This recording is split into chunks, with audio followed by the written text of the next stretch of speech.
मनीष भली मनीषटीए पलटिछंती कणास ब्लॉक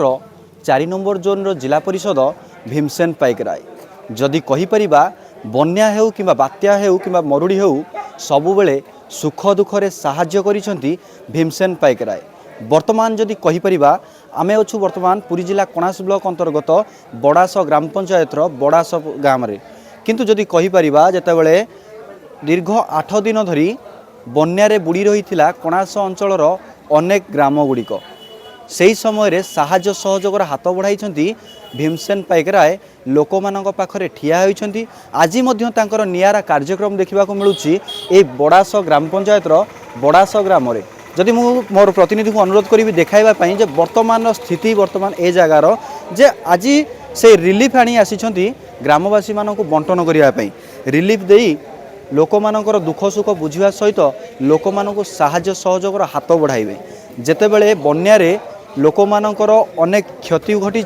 से समय सहारा पलटिछंती भीमसेन पाइकराय। वर्तमान आमे कहीपरिबा जे वर्तमान आमे देखैबाको चेष्टा करूछु सीधा सड़क कैमरा माध्यम देखैबाको चेष्टा करूछु। ए तांकर जो सहयोगी माने सब रहिछंती ए जगह रे आज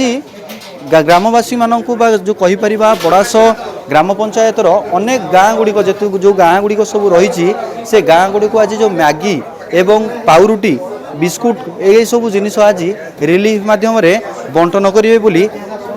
आज पाद बढ़ाई ये जो समाजसेवी भीमसेन पाइकराय। जदि आमे कहीपरिबा जे वर्तमान ए स्थिति वर्तमान आमे देखैबाको चेष्टा करूछु जे आज ए जगार दृश्य सीधा सड़क आमे देखौछु जे जेतेबेले आज एक नियारा कार्यक्रम रे पलटि जाइछंती ए जगह आज पहुँचती आसिकी से नियारा मनीषटीए से नियारा अनुभवी मनीष जहाँ साधारण गरीब लोक मानकर साहाय्य सहयोगर हाथ बढ़ाई जे से जो समाजसेवी रही। आमे सीधा सड़क आलोचना करवा आम सांगे जड़े बुद्धिजीवी आम सांगे अच्छा आज्ञा कौन कहे जितेबाला कणास हूँ गोटे बन्या बात्या अंचल जहाँ आम पूर्व शुणीचु किंतु आज ए जगार आपंकर जो 4 नंबर जोन जिला परिषद रही वर्तमान समाजसेवी कौन कहे आज आसी पाखे सहयोग हाथ बढ़ाई रिलीफ नहीं आसती बात्या कौन कहे केते खुशी अच्छे कौन कहे नहीं नहीं आम तो निश्चित भाव में खुशी अच्छु किंतु गोटे कथा आउर खुशी होचु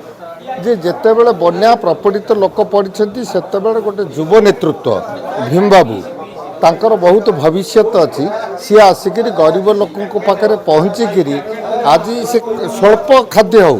स्वल्प मूल्य रिलीफ हो से दौरान किंतु आम देखीचु यहीठाकार जो माने वर्तमान प्रशासन दायित्व रे अछंती जो माने अतीत प्रशासन थे से लोक पाखे पहुँची ना आज भीम बाबू गरीब लोक पाखे पहुँचते से चेष्टा करुँच आहरी कि भाव में पहुँचेबे एवं कि भाव में ये भविष्य ये सत्यवादी निर्वाचन मंडल बा कणास 28 पंचायत रे तांकर से लोकप्रियता अर्जन करेंगे एवं वर्तमान सुधा लोकप्रियता तांकर अर्जन चली एवं आमे खुशी आमे चाहूँ से भाव में युव नेतृत्व आसतु एवं राजनैतिक भाव में गढ़ी उठंतु एवं 28 पंचायत रे एक आदर्श युव संगठन करंतु। तेणु आमे रहीचु तांका संगे आमे तांको धन्यवाद दउछु। आशा करुछंती जे आपण जो कथा कहले वर्तमान स्थिति की लेकिन जे आशा करुछंती आगामी दिन में भीम बाबू को आपण माने सत्यवादी अंचल देखा सत्यवादी अंचल खाली आमे चाहूनु सत्यवादी अंचल विभिन्न राजनैतिक दलर लोक मैंने चाहते कारण से अतीत को देखी अतीत से कार्यकलाप कौन आज जो मैंने आसछंती भीम बाबू तांको कार्यकलाप संपर्क में तेणु वर्तमान लोकंकर इच्छा लोकंकर आकांक्षा जे भविष्य में जो युव नेतृत्व आसुंच युव पीढ़ी आसुंच से सत्यवादी को आसतु एवं आम आशा रखुचु निश्चित भीम बाबू आगामी दिन में सत्यवादी निर्वाचन में विजयी हेबे एवं जदि तांकर कार्यकलाप यही लगे रखिए से निश्चित जितबे ये आशा रखुचु। निश्चित भाव में देखुले जे लोक मानक मनरे घर कर रही सारे से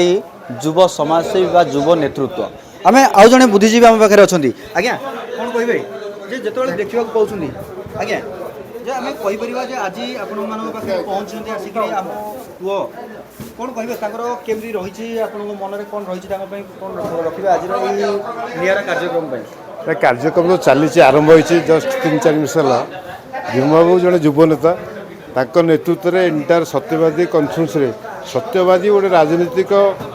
ଜନ୍ମସ୍ଥଳୀ ଓଡ଼ିଶାର ହେଲା ନାହିଁ ସାରା ଓଡ଼ିଶାକୁ ନୂତନ ଦିଗ୍ଦର୍ଶନ ଦେବା ଲୋକ ସତ୍ୟବାଦୀ ସତ୍ୟବାଦୀରେ ଭୀମବାବୁ ଜଣେ ଯୁବନେତା ଏବଂ ଜିଲ୍ଲା ପରିଷଦ ବି ଅଛନ୍ତି ସେ ତାଙ୍କ ନେତୃତ୍ୱରେ ଏଣ୍ଟାୟାର ୟୁଥ୍ ମାସ୍ ଷ୍ଟୁଡେଣ୍ଟ ମାସ୍ ଏବଂ ବୟସ୍କ ଲୋକମାନେ ବି ତାଙ୍କ ସହିତ ଅଛନ୍ତି ଆଗକୁ ଚାଲିଛି ଆଗକୁ ବହୁତ କାର୍ଯ୍ୟକ୍ରମ ବି ଆରମ୍ଭ ହେବ ତେଣୁକରି ଆମେ ଆରମ୍ଭ ଜଷ୍ଟ କରିଛୁ ଏଇଟା ନିମିତ୍ତ ମାତ୍ର ଆଉ ଜଷ୍ଟ ରିଲିଫ୍ କାର୍ଯ୍ୟକ୍ରମ ବି ହେଇଛି କାରଣ ଆଫ୍ଟର ଫ୍ଲଡ୍ ବନ୍ୟା ପରେ ଆମେ ବଳଭଦ୍ରପୁର ଦୋକନ୍ଦା ଆଣ୍ଡ ଗଡ଼ମାଟିଆପଡ଼ା ଏବଂ ବଡ଼ାସ ବଳଭଦ୍ରପୁର ସବୁ କାର୍ଯ୍ୟକ୍ରମ ଚାଲୁଛି ଆସ୍ତେ ଆସ୍ତେ ଆରମ୍ଭ ହେବ ସମୟର ଯଦି କହିବା ଯେ ଆଗାମୀ ଯୁବପିଢ଼ି ଚାହୁଁଛନ୍ତି ଯେ ଭୀମସେନ ପାଇକରେ ତାଙ୍କର ନେତୃତ୍ୱର ମଙ୍ଗ ଧରନ୍ତୁ ବୋଲି ସତ୍ୟବାଦୀର ନେତୃତ୍ୱର ମଙ୍ଗ ଧରନ୍ତୁ ୟା ଉପରେ କ'ଣ ରଖିବେ ମତ ଭୀମସେନ ପାଇକରା ଜଣେ ଯୁବନେତା ଏଠି ଜିଲ୍ଲା ପରିଷଦ ମେମ୍ବର ଅଛନ୍ତି ଏବଂ ବିଜୁ ଜନତା ଦଳକୁ ଯେଉଁମାନେ ବିଜୁ ବାବୁକୁ ଯେ ନ ଦେଖିଥିବା ଲୋକ କାରଣ ଆମେ ଷ୍ଟୁଡେଣ୍ଟ ଲାଇଫ୍ରୁ ବିଜୁ ବାବୁଙ୍କ ସହିତ ଥିଲୁ ଆଜି ବି ଅଛୁ ବିଜୁ ବାବୁଙ୍କ ନେତୃତ୍ୱକୁ ଆଗାମୀ ଦିନରେ ମୁଁ କହୁନି ମୁଁ 1980 ମସିହାରୁ ଷ୍ଟୁଡେଣ୍ଟ ଲାଇଫ୍ରୁ ଆସିଛି ପଲିଟିକ୍ସ 40 ବର୍ଷ ହେଲା 40 ଇୟର୍ସ ତେଣୁକରି ଜିନିଷ ହେଉଛି କେତେ ଅତୀତର ଘଟଣା ଘଟିଯାଇଛି ବୁର୍ଲା ଇସ୍ୟୁ ଆପଣଙ୍କର ଅଞ୍ଜନା ଇସ୍ୟୁ ଆପଣଙ୍କର ଛବିରାଣୀ ଇସ୍ୟୁ ଅନେକ ଘଟଣା ଘଟିଯାଇଛି ତେଣୁକରି ଆମେ ଗୋଟେ ଯୁବକ ସିଏ ଏଜୁକେଟେଡ୍ ଏଜୁକେସନ୍ ଭୀମ ପାଇକରା ଜଣେ ଏଜୁକେସନ୍ ଭଲ ଅଛି ତାଙ୍କର ସେ BSc ଷ୍ଟୁଡେଣ୍ଟ ସିଏ ତେଣୁକରି ଆମେ ଭାବୁଛୁ କଣାସ ବ୍ଲକର ଆଗାମୀ ଦିନରେ ଉନ୍ନତି ପାଇଁ ଏବଂ ସତ୍ୟବାଦୀ ନିର୍ବାଚନ ବେଳ ଆଗାମୀ ଦିନରେ ଉନ୍ନତି ପାଇଁ ଏବଂ ସାରା ଓଡ଼ିଶାରେ ସତ୍ୟବାଦୀକୁ ଏକ ନୂତନ ଦିଗ୍ଦର୍ଶନ ଦେବା ପାଇଁ ଭୀମବାବୁ ଏକମାତ୍ର ବ୍ୟକ୍ତି ଏବଂ ଯୁବ ନେତା ଆମେ ତାଙ୍କ ସହିତ ଅଛୁ ଯାହା ବି ଦରକାର ପଡ଼େ ଭୁବନେଶ୍ୱର ହେଉ ଦିଲ୍ଲୀରେ ହେଉ ଆମେ ତାଙ୍କୁ ସାହାଯ୍ୟ କରିବୁ ଫୁଲ୍ ଦମରେ ନିଶ୍ଚିତ ଭାବରେ ଯାହା ଶୁଣୁଥିଲେ ଯେ ଯେଉଁ ନେତୃମଣ୍ଡଳୀ ସମସ୍ତେ ରହିଛନ୍ତି ତାଙ୍କ ସହିତ ସେମାନଙ୍କର ପ୍ରତିକ୍ରିୟା ରଖୁଥିଲେ ସେମାନେ କେତେ ଉତ୍ସାହିତ ଅଛନ୍ତି ଭୀମସେନ ପାଇକରାଙ୍କୁ ନେଇକରି ଏବଂ ଯାହା ଯାହା ତାଙ୍କ ପାଟିରୁ ବାହାରୁଥିଲା ଯେ ଏତେ ଭଦ୍ର ବ୍ୟକ୍ତି ଯାହା ନିଜର ସମାଜ ସେବାକୁ ବ୍ରତ କରିଛନ୍ତି ନିଜେ ଆମେ ସିଧାସଳଖ ସରପଞ୍ଚଙ୍କ ପାଖରୁ ପ୍ରତିକ୍ରିୟା ନେବା ଆଜ୍ଞା ବର୍ତ୍ତମାନ ଆମ ସାଙ୍ଗରେ ବର୍ତ୍ତମାନ ସ୍ଥାନୀୟ ସରପଞ୍ଚ ଉପସ୍ଥିତ ଅଛନ୍ତି ଆଜ୍ଞା କ'ଣ କହିବେ ଆଜି ଏକ ନିଆରା କାର୍ଯ୍ୟକ୍ରମ ଦେଖିବାକୁ ମିଳୁଛି ଯେ ଯେଉଁ ଯିଏ ରହିଛନ୍ତି 4 ନମ୍ବର ଜୋନ୍ର ଜିଲ୍ଲା ପରିଷଦ ବର୍ତ୍ତମାନର ସମାଜ ସେବାରେ ତାଙ୍କ ମନଟାକୁ ବ୍ରତ କରିଦେଇଛନ୍ତି କ'ଣ କହିବେ ତାଙ୍କ ଉପରେ ଆପଣଙ୍କର କ'ଣ ରହିବ 4 ନମ୍ବର ଜୋନ୍ର ଜିଲ୍ଲା ପରିଷଦ ଭୀମସେନ ଭାଇ ସେ ଯେହେତୁ ବନ୍ୟା ବଡ଼ାସ ପଞ୍ଚାୟତର କ୍ଷତି ହୋଇଥିବାରୁ ସେ ଅତ୍ୟନ୍ତ ମର୍ମାହତ ତେଣୁକରି ସେ ରିଲିଫ୍ ବଣ୍ଟନ ପାଇଁ ଆମ ପୁରା ପଞ୍ଚାୟତ 6ଟି ଜାଗା ଗ୍ରାମର ବଡ଼ାସର 6ଟି ଜାଗା ଗ୍ରାମକୁ ରିଲିଫ୍ ବଣ୍ଟନ କରୁଛନ୍ତି ଆମ ପଞ୍ଚାୟତ ତରଫରୁ ଅଶେଷ ଧନ୍ୟବାଦ ଜ୍ଞାପନ କରୁଛୁ ଆଶା କରୁଛନ୍ତି ଆଗାମୀ ଦିନରେ ସତ୍ୟବାଦୀର ମଙ୍ଗ ଧରିବା ଏକ ପକ୍ଷରେ ସୁନିଶ୍ଚିତ ହୋଇଯାଉଛି ବୋଲି ହଁ ସେମିତି କହିହେବାର କିଛି ଅସମ୍ଭବ ନୁହେଁ ସମସ୍ତେ ବି ରାଜନୀତିକୁ ଆସିପାରୁଛନ୍ତି ସିଏ ଆସିବାରେ କିଛି ଅସୁବିଧା ନାହିଁ ସିଏ ବି ଆସିପାରିବେ ସେ ଜଣେ ଲୋକ ପ୍ରତିନିଧି ଜନସେବା କରୁଛନ୍ତି ତେଣୁକରି ସିଏ ବି ଆଗାମୀ ଦିନରେ ନେତା ହେବାକୁ ଚେଷ୍ଟା କରିବେ ଆଜି ବର୍ତ୍ତମାନ ଦେଖିବାକୁ ମିଳୁଛି ଆମର ଯେଉଁ ବଡ଼ାସ ଗ୍ରାମ ପଞ୍ଚାୟତରେ ଉପସ୍ଥିତ ଅଛନ୍ତି ଆଜି ବଡ଼ାସର କେତୋଟି ଗାଁ ପାଖାପାଖି ବଣ୍ଟା ହେବ ବୋଲି ଆଶା ରଖୁଛି ଆମର ବଡ଼ାସର 6ଟି ଗ୍ରାମ ବଣ୍ଟା ହେବ ଇଏ ଗାଁର ଜନସଂଖ୍ୟା ହେଉଛି 1001 ଟୋଟାଲ ପରିବାର ସଂଖ୍ୟା ଇଏ ସମସ୍ତଙ୍କୁ ରିଲିଫ୍ ବଣ୍ଟନରେ କରୁଛନ୍ତି ପାତ୍ର ଅନ୍ତରରେ ପୁରା ପରିବାରକୁ ରିଲିଫ୍ ବଣ୍ଟନ କରୁଛନ୍ତି ନିଶ୍ଚିତ ପକ୍ଷରେ ଯାହା ସ୍ଥାନୀୟ ସରପଞ୍ଚଙ୍କର ପ୍ରତିକ୍ରିୟା ରହୁଥିଲା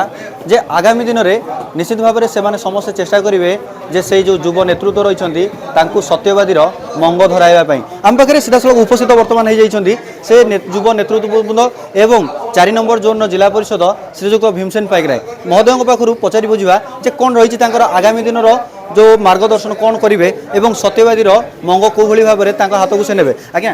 ଆଜିର ଏଇଭଳି ଯେଉଁ ସିଚୁଏସନ୍ ଦେଖିବାକୁ ମିଳୁଛି ଆପଣଙ୍କର ଯେଉଁ ଲୋକପ୍ରିୟତା ଆସ୍ତେ ଆସ୍ତେ ବଢ଼ି ଲାଗିଛି ଯେ କ'ଣ କହିବେ ଏମିତି କଣାସ ଅଞ୍ଚଳରେ ଅନେକ ଯେଉଁ ରହିଛି ବନ୍ୟା ବାତ୍ୟାର ଅଞ୍ଚଳ କହିଲେ ଅତିଥି ହେବ ନାହିଁ କଣାସ ଅଞ୍ଚଳଟି କିନ୍ତୁ ଦେଖିବାକୁ ମିଳୁଛି ଆପଣ ଦୀର୍ଘ ଦିନରୁ ଧରି ପୂର୍ବରୁ ଯାହା ଥିଲା ଆପଣଙ୍କର କିନ୍ତୁ ବର୍ତ୍ତମାନ ଆମେ ଦେଖିବାକୁ ମିଳୁଛି ବନ୍ୟା ଆରମ୍ଭଠୁ ଆପଣମାନେ ଲୋକମାନଙ୍କ ସାଙ୍ଗରେ ଅଛନ୍ତି କ'ଣ କହିବେ ୟାକୁ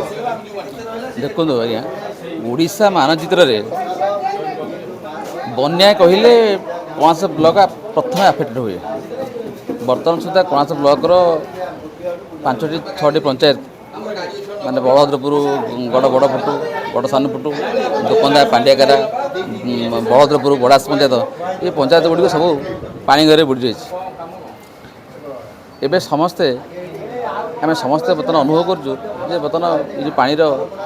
ବନ୍ୟା ପାଣିର ସମସ୍ୟାଟାକୁ ସମସ୍ତେ ଅନୁଭବ କରୁଛୁ ଏବେ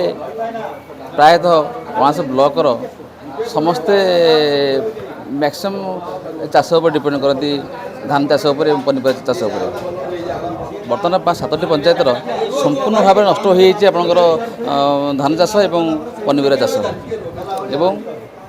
ବର୍ତ୍ତମାନ ପ୍ରାୟତଃ ପାଣି ଅଳ୍ପ ମାତ୍ରାରେ କମିଯାଇଛି। ତେଣୁ ଏବେ ଶୁଖିଲା ଖାଦ୍ୟର ବଣ୍ଟନ କାର୍ଯ୍ୟକ୍ରମ ଚାଲିଛି। ତେଣୁ ମୁଁ ବର୍ତ୍ତମାନ ଏବେ ଆସିକି ପହଞ୍ଚିଛି ବର୍ତ୍ତମାନ ବଡ଼ାସ ଗ୍ରାମ ପଞ୍ଚାୟତରେ। ଏଠି ଶୁଖିଲା ଖାଦ୍ୟର ବର୍ତ୍ତମାନ କାର୍ଯ୍ୟକ୍ରମ ଚାଲିଛି। ତେଣୁ ସରକାରଙ୍କ ପାଖରେ ନିହାତି ମୋର ଅଭିଯୋଗ ରହିବ ଏବଂ ସରକାରଙ୍କୁ ଆପଣମାନଙ୍କ ମାଧ୍ୟମରେ ଜଣାଇବାକୁ ଚାହୁଁଛି ଯେ ମିନିମମ୍ ଆଉ 1 ମାସ ପାଇଁ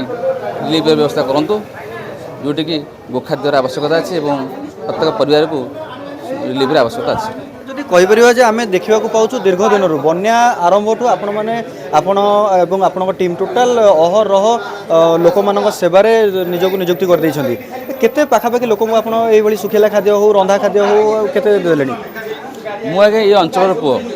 ମୁଁ ପ୍ରତିବର୍ଷ ବନ୍ୟା ଆସିଲେ ମୁଁ ବି ବନ୍ୟାରେ ଥାଏ ଏବଂ ଅନୁଭବ କରେ ଯେ ପାଣିର ସମସ୍ୟାଟାକୁ। ତେଣୁ ଏବେ ସୁଦ୍ଧା ଆମେ ପାଖାପାଖି ବଡ଼ାସ, ଦୋକନ୍ଦା ଏବଂ ବଳଦପୁର ପାଣ୍ଡିଆଗାର ପଞ୍ଚାୟତରେ ବର୍ତ୍ତମାନ ଶୁଖିଲା ଖାଦ୍ୟର ବ୍ୟବସ୍ଥା କରାଯାଇଛି। ଆଗାମୀ ଭବିଷ୍ୟତରେ ମଧ୍ୟ ନିହାତି ଯେଉଁଟା ଆବଶ୍ୟକ ପଡ଼ିବ ସେ ଜାଗାରେ ମଧ୍ୟ ମୁଁ ପହଞ୍ଚିବାକୁ ଚେଷ୍ଟା କରିବି। ଯଦି କହିବା ଆଜି ବର୍ତ୍ତମାନ ଯେଉଁ ଜାଗାରେ ଆପଣ ଉପସ୍ଥିତ ଅଛନ୍ତି ସେ ଜାଗାର ଯେଉଁ ଗ୍ରାମ ପଞ୍ଚାୟତ ବଡ଼ାସ ଗ୍ରାମ ପଞ୍ଚାୟତ ଏ ଗ୍ରାମ ପଞ୍ଚାୟତ ଅନ୍ତର୍ଗତ କେତୋଟି ଗାଁ ଆଜି ଆଉ ଅଲଗା କେତୋଟି ଗାଁ ବି ବାଣ୍ଟିବାକୁ ଆଜି ବଡ଼ାସ ଗ୍ରାମର ପାଖାପାଖି ବଜାନପାଟଣା ଆପଣଙ୍କର କଖାରବସ୍ତ ଆଉ ସବଳଙ୍ଗ ଏବଂ ବଡ଼ାସ ପାଟଣା ଏ ପାଖାପାଖି 6 ଖଣ୍ଡି ଗାଁ ଆଜି ବ୍ୟବସ୍ଥା ଅଛି। ନିଶ୍ଚିତ ଭାବରେ ଯାହା ଯୁବ ନେତୃତ୍ୱଙ୍କର ସ୍ପଷ୍ଟ କଥା ରହୁଥିଲା ଯେ ଆଜି ଅନେକ ଗୁଡ଼ିଏ ଗାଁକୁ ସେ ନିଜର ସାହାଯ୍ୟ ସ୍ୱଳ୍ପ ସାହାଯ୍ୟର ହାତ ବଢ଼ାଇବେ ଏବଂ ଶୁଖିଲା ଖାଦ୍ୟ ତାଙ୍କୁ ପ୍ରଦାନ କରିବାକୁ ଚେଷ୍ଟା କରିବେ। ତାଙ୍କ ଦୁଃଖ ସୁଖରେ ସାହା ହୋଇ ତାଙ୍କ ପାଖରେ ଏକ ଆହା ପଦେ କହିବେ। ମୁଁ କ୍ୟାମେରା ପର୍ସନକୁ ଅନୁରୋଧ କରିବି ଦେଖେଇବେ ବର୍ତ୍ତମାନର ସ୍ଥିତି। ଏ ଜାଗାରେ ଶୁଖିଲା ଖାଦ୍ୟ ବର୍ତ୍ତମାନ ବଣ୍ଟା ହେବାର ଆରମ୍ଭ ହୋଇଯାଇଛି। ଯାହା ଦେଖିବାକୁ ପାଉଥିବେ ଯେ ଯେଉଁ ଗାଁର ନେତୃମଣ୍ଡଳୀ ରହିଛନ୍ତି, ଗାଁର ବୁଦ୍ଧିଜୀବୀମାନେ ରହିଛନ୍ତି, ସେମାନେ ଆଜି ଆସି ଲୋକମାନଙ୍କୁ এই ଶୁଖିଲା ଖାଦ୍ୟ ବାଣ୍ଟିବାରେ ସାହାଯ୍ୟ ସହଯୋଗ କରୁଛନ୍ତି। ବର୍ତ୍ତମାନ ଏଇଭଳିର ଯେଉଁ ପରିସ୍ଥିତି ଆଜି এই ଜାଗାରେ ଦେଖିବାକୁ ମିଳୁଛି, ନିଶ୍ଚିତ ଭାବରେ ଆମେ ଏଥିରୁ ସମ୍ପୂର୍ଣ୍ଣ ସ୍ପଷ୍ଟ ହେଉଛି ଯେ ଆଗାମୀ ନିର୍ବାଚନକୁ ଭୀମସେନ ପାଇକରାୟ ସତ୍ୟବାଦୀର ମଙ୍ଗ ଧରିବା ପାଇଁ ସୁନିଶ୍ଚିତ ଏକ ପକ୍ଷରେ ସୁନିଶ୍ଚିତ ହୋଇଯାଉଛି। ଦେଖିବାକୁ ବାକି ରହିଲା କ'ଣ ରହୁଛି ଆଗାମୀ ଦିନର ଯାତ୍ରା ଭୀମସେନ ପାଇକରାୟଙ୍କର। ପୁରୀ ଜିଲ୍ଲା କଣାସରୁ ମାନସ ମାର୍ଥାଙ୍କ ରିପୋର୍ଟ, MBC TV।